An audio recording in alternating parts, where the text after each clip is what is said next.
새 사람을 입었다 이렇게 말씀하고 있습니다. 옛것이 아니라 새 것이 된 것입니다. 새 사람을 입었다라고 하는 것은 거듭났다. 옛것이 죽었고 새 것이 되었다. 그리스도와 함께 죽고 그리스도와 함께 살았다라는 뜻입니다. 새 사람은 전혀 다른 사람이 아니라 그 사람이 돼 이제 옛사람이 아니라는 것입니다. 우리는 한 인격체로 하나님께서 구원하실 때 어느 시점에 부르지만은 그 생명은 이제 하나님 안에서 영원한 것입니다. 새 사람은 본질이 변화된 사람입니다. 이제는 하나님의 자녀로서 영원한 생명을 누리는 그 존재가 된 사람이 바로 새 사람입니다. 어떤 외형과 어떤 소유의 그런 변화가 아니라 본질 자체가 변화되어서 이제는 그 사람이 다른 사람이 된 그것이 바로 새 사람입니다. 빛의 근원이신 참빛이신 그 우리 그리스도를 온전히 비춤으로 말미암아 빛을 받아들이고 되비추는 그런 자녀가 된 사람이 새 사람입니다. 세상 사람들은 빛을 받아들이고 되비추는 것이 아니라 빛을 저항하고 거저 튕겨내는 아예 영접하지 않는 그 말씀이 육신이 되어 이 땅에 오셨으나 영접하지 않는 그 참빛을 영접하지 않는 그런 자리에 서지만 우리는 하나님의 전적인 은혜로 우리를 구원하여 주셔서 본질이 변화되는 그리하여 그리스도와 한 몸이 되는 그러한 새 사람이 되었습니다. 요새 새 사람이라는 것은 우리에게 어떤 의미인지 모르겠지만 초대교회의 새 사람이라는 개념은 이것은 구약에서 볼 수 없었던 그러한 개념입니다. 구약에서 새 영, 어떤 새 사람에 대한 선지자적 예언은 있지만 그들은 아직까지 그 사람으로 지상의 사람으로 하나님의 율례와 규례와 법도를 쫓는 그러한 자리에 있었다면 이제 신약 시대의 새 사람의 개념은 보혜사 성령을 받아서 이제 그가 그리스도와 함께 살고 그리스도와 함께 하나님의 자녀가 되는 온전히 그 다 이루신 의를 누리는 그것이 바로 새 사람이라는 개념입니다. 새 사람은 새 언약의 약속에 쫓아 약속을 쫓아서 내려주시는 그러한 은혜인 것입니다. 이 새 사람은 본질이 변화되었을 뿐만 아니라 이제는 그의 소위와 행위가 하나님 앞에서 변화가 됩니다. 로마서 6장에 보면 이제는 죄의 종이 아니라 의의 종이 되었다 이렇게 말하고 있습니다. 본질이 변화되었으니 그 하는 행위가 이제는 죄에 매여 있지 아니하고 의에 매여 있고 죄로부터는 자유로우나 의에 매여 있는 그 사람이 바로 새 사람입니다. 사도 바울은 다메섹 도상에서 주님을 만나서 새 사람이 되었습니다. 평생 율법을 연구하고 또 최고의 자리에서 율법을 해석하고 했지만 그는 새 사람이 되지 못했는데 가장 혈기가 왕성한 정말 옛사람이 끝까지 치솟아 올라오는 그러한 이제 다메섹 도상에서 다 잡아드리겠다 하고 숨을 헐떡이며 그 다메섹 도시 앞에 섰을 때 그 어기에서 예수 그리스도의 부활하신 주님을 만나게 되므로 그가 새 사람이 되었습니다. 어떤 율법에서도 새 사람이 되는 길을 얻지 못했으나 루터와 같이 몸부림쳤으나 얻지 못했으나 예수 그리스도를 부활하신 주님을 만나니까 사도 바울이 새 사람이 되어서 그 청년 사울이 새 사람이 되어서 즉시 이제 의의 종으로 사용되는 것을 볼 수가 있습니다. 우리가 변화된 사울 후에 바울이 되는 그 청년의 모습을 보면 우리가 사도행전이나 여러 서신서를 읽어보면서 또 고린도 후서나 또 빌립보서나 이런 데서 자기에 관한 이야기를 한 것을 읽어보면 주님을 만난 후와 만나기 전은 천차만별한 그러한 삶을 사도 바울이 산 것을 볼 수가 있어요. 그야말로 의에 매였다. 아라비아로 가는 것이나 다시 다소로 가는 것이나 다시 안디옥으로 부름을 받아서 이제 바나바와 함께 선교 여행을 떠나는 것이나 그런 모든 모습들이 이제는 의에 매여서 사는 것을 우리가 볼 수가 있습니다. 이 세 사람은 세 사람을 입었다라고 특별히 이렇게 말하고 있습니다. 이 입었다라는 것을 나쁜 사람들은 혹자는 가연설같이 그렇게 이야기하는데 우리가 거짓으로 껍데기로 이럴 때 입었다 이런 표현을 쓴다고 생각하는데 우리 주님도 육신을 입었다 이런 표현이 있거든요. 여기에 세 사람을 입었다는 것은 그저 옷을 입었다는 정도가 아니라 거치장만을 했다는 것이 아니라 바로 그리스도의 의를 전가받아서 거듭나서 그 의로 말미암아 살아가는 사람들, 이 사람들이 바로 세 사람을 입었다라는 표현입니다. 이 입었다라는 표현이 우리는 그저 껍데기나 형상으로만 읽혀져서는 안 되는 것입니다.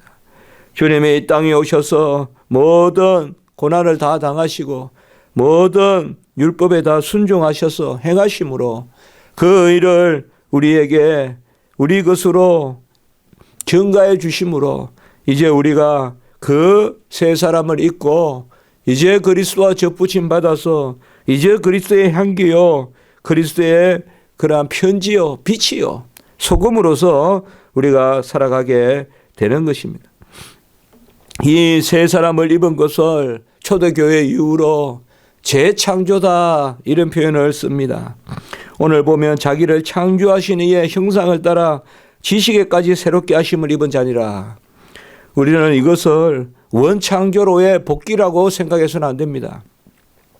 창조 때 아담에게 그 하나님의 형상을 주신 그 에덴 동산으로 다시 돌아가는 것을 의미하는 것이 아닙니다.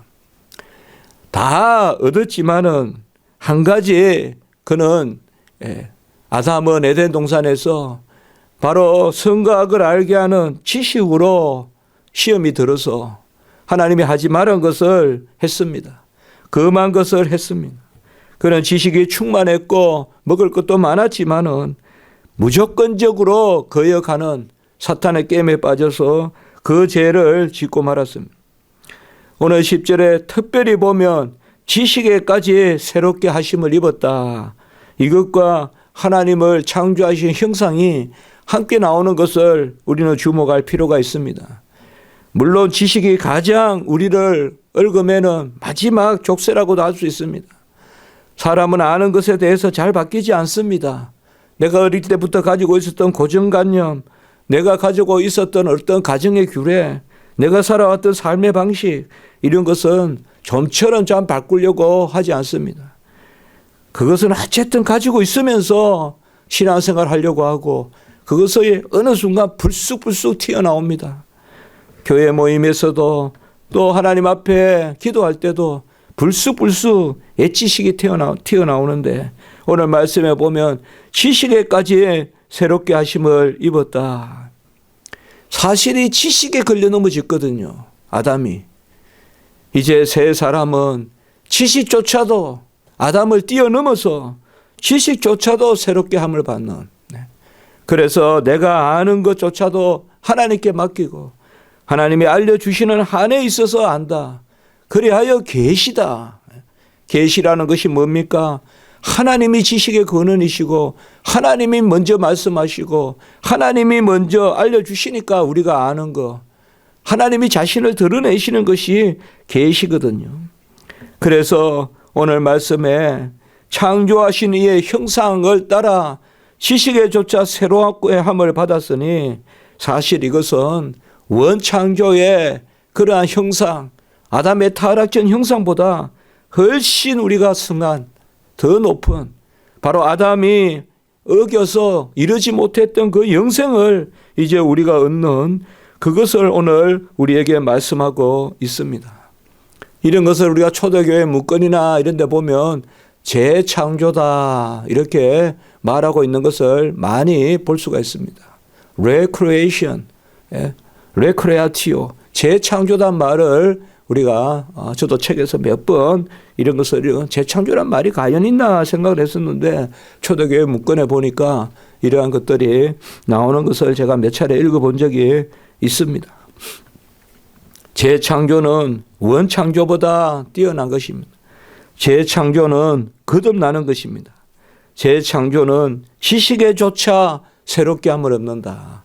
이제 모든 것을 하나님께 맡기고 다 나아가는 것입니다. 우리가 지정의라고 하죠. 사실 순서상 알고 느끼고 행위하고자 의지하는 것, 이 지정의인데 여러분 지를 건들면 정과 의가 다 넘어가는 거예요. 지식을 건들면 감정도 넘어가고 의지도 넘어가는 겁니다. 이 아는 것이 무슨 거예요? 아는 것이 무슨 거예요? 감정은 좀 막 그냥 날뛰다가도 지식이 똑바로 있으면 돌아와요, 지식으로. 의지는 막 날뛰다가도 지식과 감정이 올바르면 다시 돌아와요. 막 행동하는 사람도 정서적으로, 지적으로 돌아와요. 그러나 지식이 무너지면 다 무너지는 거예요. 지식이 무너지면 다 무너지는 거예요. 아는 게 온전하지 못하고요. 아는 게 그릇되면요. 느끼는 것도 그릇되고 행하는 것도 그릇돼요. 아는 게 온전하지 못하면 알 때까지 기다려야지. 아는 게 온전하지 못한 사람이 막 정서적으로 날뛰면 야단나요, 교회도.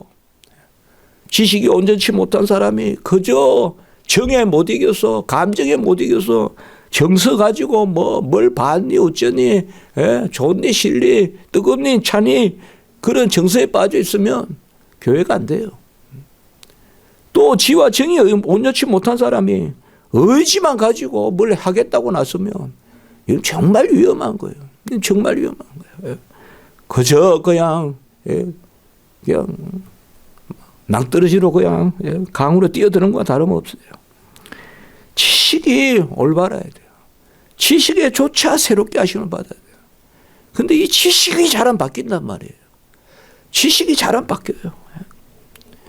요새 우리가 설교를 정리하고 있지만 정말 제가 그 생각을 해봐요. 설교가 1000몇 편 이렇게 우리가 정리를 하고 매주 그래도 그때 한 페이지라도 써서 하고 2페이지 또 7페이지 8페이지 그때 시간에 맞춰서 써서 이렇게 설교하는데 정말 이 지식은 우리가 고등학교 3년 대학교 4년 배운다 편합니까? 그래도 이 지식은 계속 새롭게 하고 지식은 공급을 해야 사람이 괜찮지. 사람이 책에서 손을 떼고 또 듣는 것을 멀리하면요. 금방 사람이 그냥 야만적이 돼버리고 사람이 뭔가 받아들이지도 못하고 꼭 맺혀 있고 이렇게 되는 것이거든요. 그래서 지식에까지 새롭게 하심을 입었다. 이렇게 말하고 있습니다. 우리는 내가 옳다 하는 바로 실족하지 않도록 아주 단속을 잘해야 됩니다. 내가 옳다 하는 것 그것을 빨리 점검해 볼 수 있는 어떻게 보면 이것은 남이 말하기 전에 내가 점검해야 됩니다. 잘 안 됩니다. 내가 옳다 하는 것을 남이 지적하면 잘 못 바꿉니다. 그러나 내가 옳다 하는 바로 실족지 않고 그리고 사사시대 같이 내 소견대로 행해서는 안 됩니다. 다 자기 옳은 대로 행해서 이렇게 하고 저렇게 해서는 안 되는 것입니다. 안다고 하나 내 고집대로 하면 그것은 지식이 없는 것으로므로 이것이 바로 선지자들이 말한 여호와를 아는 지식이 없어서 망하도다라고 이렇게 말하고 있습니다. 아마 종교적 시장은 이스라엘이 망하고 유다가 망할 때 가장 많았을 것입니다. 아마 그랬을 거예요. 오늘 제가 오전에 말씀도 전하겠지만 요시야 시대에 보면 온갖 그냥 잡신이 다 들어와가지고 온갖 것을 다 하거든요. 그들이 그게 잡신인 줄 알았을까요? 그걸 아마 여호와를 섬기는 거라고 생각했을 거예요. 우리가 전 이야기 할 필요도 없지만은 요새 어디 있습니까? 그 종교가. 전부 다 무당짓 하는 거 아닙니까? 돈 받고 뭐 점을 쳐주고 돈 받고 무슨 뭐를 봐주고 전부 또 그런데 사람들이 가고 연초만 되면 뭐 보고 사실 지식이 없어 망하는 도다. 예배가 없어 망하도다 안 했어요. 예배 드렸어요. 열심히 모여서 자기들끼리는 재물도 가져왔어요. 그러나 지식이 있는 예배를 안 드렸다 이 말이에요. 그래서 망한다 이거요. 그게 망한다 이거요. 아주 그냥 우리가 이사야서도 보면 너희들이 가져오는 재물에 그냥 그 냄새도 맡기 싫다 이 말이에요. 하나님이 가져놓아요. 가져놓는데 지식에 따른 예배를 드리지 않는 거예요. 하나님이 가장 싫어하는 사울을 세운 것을 후회한다고 했잖아요. 하나님이 지시한 대로 예배 드리지 않으니까 막 난리를 내요. 온갖 것으로 그냥 쿵짝쿵짝 그리고 온갖 것을 갖다 붙이고 온갖 조명을 해대고 그렇게 해서 무슨 예배를 한다고 하지만은 여호와를 아는 지식이 없어서 망하도다. 선지자도 그렇게 이야기하는 거예요. 정작 선지자들도 말은 말이 해요. 말이 없지 않아요. 이 말 저 말 하는데 진리를 말하지 않아요. 그래서 짓지 못하는 개와 같다라고 그렇게 이야기하는 거예요. 짓지 못하는 개와 같다 이 말이에요. 짓지 못하는 개는 그저 못 짓는다는 게 아니라 짓을 때 짓고 담을 때 담으라야 되는데 시도 때도 없이 짓고 짓을 때 안 짓다. 그게 바로 그란 말이에요. 지식이 망하면 다 망하는 것입니다. 우리 교회의 회복은 지적인 회복이 있어야 됩니다. 오늘 사도 바울이 우리가 이렇게 말하는 것을 한 절이라도 그저 듣지 말고 새 사람을 입었으니 지식에조차 감정에조차 의지에조차 새롭게 하라고 하지 않고 지식에조차 새롭게 하심을 입은 자다. 이 하나님의 형상을 따라 이것은 우리가 조금 깊이 보면 바로 이 지식 때문에 아담이 망했고 지식 때문에 이스라엘과 유다가 망했고 그 지식, 그 로고스가 이제 신약 시대에 왔는데 영접하는 자가 없고 그러나 그것을 영접하고 그 이름을 믿는 자는 구원을 얻으리라. 이 가운데 오늘 이 10절의 말씀, 저는 이 10절의 말씀이 아주 중요한 말씀으로 자주 인용합니다. 골로새 3장 10절 지식에조차 새롭게 함을 받았다. 이것을 우리에게 말하고 있습니다. 이 지식 가운데 하나이므로 11절에 헬라인이나 유대인이 없고 이것은 민족적으로 구별했다고 볼 수가 있고 할레파나 무할레파가 없고 이거는 종교적으로 구별했다고 볼 수 있고 야만인이나 스구다인이나 없고 이것은 바로 문화적으로 구별했다고 볼 수가 있고 종이나 자유인이 차별 없다. 이거는 신분적으로 구별했다고 볼 수가 있고 그래서 바로 새로운 지식, 새 언약의 지식, 생명의 지식, 보혜사 성령을 받아서 구원에 이르는 그리스도의 진리의 영을 받아서 구원에 이르는 그 은혜에는 헬라와 유대인의 민족도 없고 할레나 무할레파의 종교성도 필요가 없고 야만이나 스구다인의 문화성도 필요가 없고 종이나 자유인의 신분성도 차별이 없다라고 이렇게 말하고 있습니다. 누구든지 어느 민족이든지 어느 신분이든지 어느 문화든지 어느 종교든지 주님 안에만 들어오면 다 주님께서 그 지식 가운데 하나로 묶으신다. 바로 이것이 뭡니까? 새 사람이라는 거예요. 옛것은 어떻든 것이든 하나님이 새 것으로 만든다 이 말이에요. 종교가 다른 사람도 새 것으로 만들어서 쓰고 문화가 다른 사람도 새 사람으로 만들어 쓰고 민족이 다른 사람도 신분이 다른 사람도 새 사람으로 만들어 쓴다는 거예요. 그래서 옛것에 속한 것으로 문화니 민족이니 신분이니 심지어 종교성조차도 다 옛것이에요. 그것도 다 옛것이에요. 제가 신학교 보면 1학년 2학년 때 보면 뭐 개혁신학 또 정통신학 말씀 그래서 우리 총신대 왔습니다 하고는 2, 3학년 되면 과거의 종교성이 나타나는 학생들이 좀 있어요. 과거의 것이 다시 나타나요. 어릴 때부터 들었던 거 이런 것들이 다시 솟아나요. 우리하고는 양립할 수 없는 그러한 것들이 나타나고, 공부하다가 조금 지치면 뭐 이런 거 해야 되냐 하면서 그 학생들이 위험한 것을 그쪽으로 가는 거예요. 다시 엣지식으로 회개하는 거예요. 물론 하나님이 주의 종 쓰려면 다시 그를 돌이켜서 쓰시겠지만은 그런 것들을 많이 보게 돼요. 요새 어떤 불과 제가 신학교 처음 왔을 때보다 그때는 뭔가 졸업할 때까지 뭔가 이렇게 묶여서 가는데 요새는 많이 흩어져서 나가요. 제 마음이 그런지 모르겠지만은 그런 것을 보려고 보겠습니까? 보이니까 보는 거죠. 느끼려고 느끼겠습니까? 그래, 느껴지니까 느끼는 거죠. 많이 그런 것이 있어요. 그리고 막 또 변명하고 말이죠. 뭐 꼭 그렇게 배워야 되냐? 뭐 꼭 그렇게 배워야 되냐? 지식이잖아요, 지식. 옛날에 지식을 잘 못 버리는 거예요. 심지어 거듭났다 해놓고 옛날의 종교성까지 못 버려. 다시 옛날 종교성으로 돌아가는 거예요. 다시 옛날 종교성으로 돌아가는 거예요. 저는 그래서 설교에서 무슨 유교, 불교 이런 거 이야기 싫어해요. 그런 거 싫어해요. 무슨 성경이 부족해서 뭐 시경 이야기하고, 그리고 우리 교수님들 싫어해요. 저는 싫어해요. 저도 읽을 만큼 읽어봤어요. 그런 거 싫어해요. 그런 걸 버려야지. 뭐 거기에서 교훈이 있다 그러면서 또 연결시키고, 저는 몰라요. 그런 거 싫어해요. 사도 바울이 그렇게 하지 않았어요. 사도 바울이 예수 그리스도만 전하고 십자가만 전하고 그렇게 했단 말이에요. 물론 옛날 게 다 배워서 용광로에서 녹아나듯이 하나님 쓰시려면 그 모든 거 쓰시겠죠. 그러나 그것을 주제로 삼지 않는다 이 말이에요.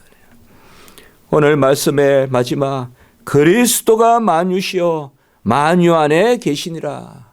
이 말씀을 우리가 잘 새겨야 됩니다. 예수 그리스도께서 만유 안에 만유라는 것은 어느 일부의 구원이 아니라 모든 생명의 구원이시고 모든 피조물의 창조자시고, 그가 모든 것을 하나로 묶음으로 누구든지 그를 믿기만 하면 구원에 이르는 이 새로운 지식, 이 생명의 지식, 은혜와 진리가 충만하신 그를 믿고 그를 알기만 하면 은혜가 넘치는 그 예수가 만유시여 만유 안에 계시니라 라고 이렇게 말씀하고 있습니다. 우리가 기도하건대 지식이 무너지면 정서와 의지가 다 무너진다는 것. 역으로 말하면 사탄은 정서와 의지를 이용해서 지식을 공격한다는 것. 이것을 잘 생각해야 돼요.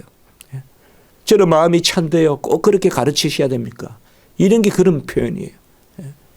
저는 그런 말씀 들어도 뭐 뜨거움이 없는데요. 그냥 꼭 그렇게 해야 됩니까? 그게 이 공격이에요.